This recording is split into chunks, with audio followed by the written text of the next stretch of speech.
Bonjour à toutes et tous et bienvenue dans votre revue de presse JV, j'espère que vous allez bien. Ce matin, j'avais envie de revenir sur cette histoire de Joy-Con Drift.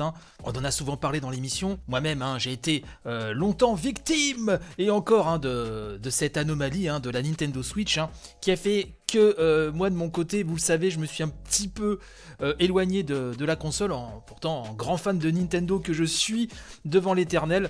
Ce qui me mène à ne jouer à la Switch que pour les exclus Switch, principalement.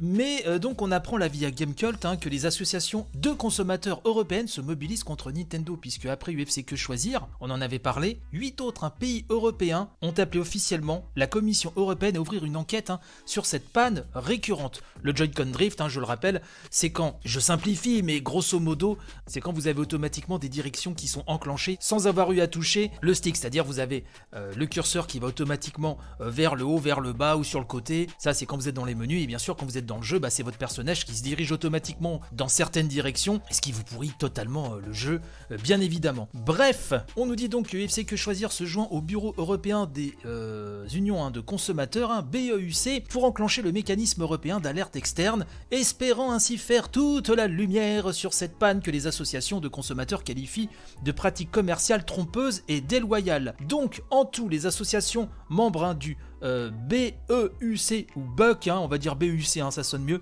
Donc nous avons la France, la Belgique, les Pays-Bas, le Portugal, l'Italie, la Norvège, la Slovaquie, la Slovénie et la Grèce ont récolté plus de 25 000 témoignages de consommateurs attestant de la défectuosité de leurs manettes. On peut lire notamment, je cite, à la surprise des consommateurs, les manettes ont, dans la plupart des cas, subi ce dysfonctionnement après 1 an d'utilisation pour environ 60% des consommateurs interrogés et même moins de 6 mois pour 25%. Je vous confirme que chez nous ça a été moins de 6 mois. Donc toujours sur cette news signée Jarod, on nous dit que l'action européenne du BUEC, dont la lettre adressée à la Commission européenne est disponible donc là via un lien, bien évidemment vous aurez tous les liens qu'il faut dans la description de cette émission, donc une lettre qui appelle à l'ouverture d'une enquête à l'échelle européenne et nationale sur cette panne trop fréquente. Les associations demandent aussi à ce qu'une décision contraignante et commune soit mise en place pour obliger Nintendo à remédier aux défaillances prématurées des manettes, réparer gratuitement les manettes défectueuses, alors a priori ce serait déjà le cas,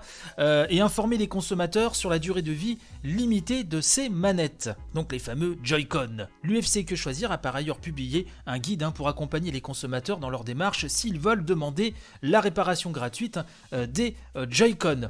Bon, on va suivre ça, je vous laisserai lire le reste de cette news sur gamecult.com, le lien est dans la description de l'émission.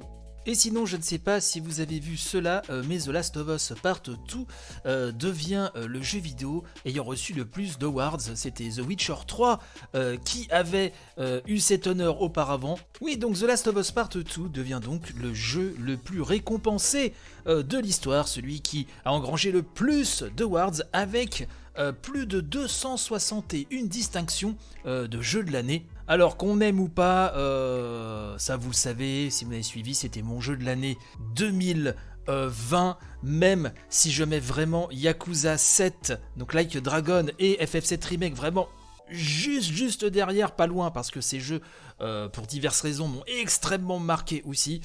Mais The Last of Us Part 2, pour moi c'est mérité, ça a été vraiment une expérience forte qui m'a marqué au fer rouge, mon petit cœur de gamer. Donc je suis assez content de ce résultat. Je sais que comme tous les jeux qui fracassent un petit peu comme ça les awards, les ventes, etc., voilà, ça suscite d'autant plus de passion et de débats parfois un petit peu trop pouleux à outrance, à mon avis, mais voilà, ça ce n'est que mon avis. Voilà, je crois aussi que si je ne fais erreur, que le jeu de Naughty Dog avait aussi été, est toujours le jeu le plus terminé, je crois sur PlayStation 4, si je dis pas de bêtises. Voilà, on sait que la proportion des joueurs à finir leur jeu n'est pas si grande que ça, et The Last of Us Part 2 est le jeu le plus terminé, en tout cas sur PS4. Bref, félicitons à nouveau Naughty Dog, Neil Druckmann et toute l'équipe derrière surtout qui a bossé sur ce chef-d'œuvre. Voilà ce que je voulais vous dire un petit peu ce matin. Je vous souhaite la bonne journée, panache et robustesse pour les heures qui viennent, et je vous donne donc rendez-vous dès demain pour une nouvelle édition. Allez, bye bye.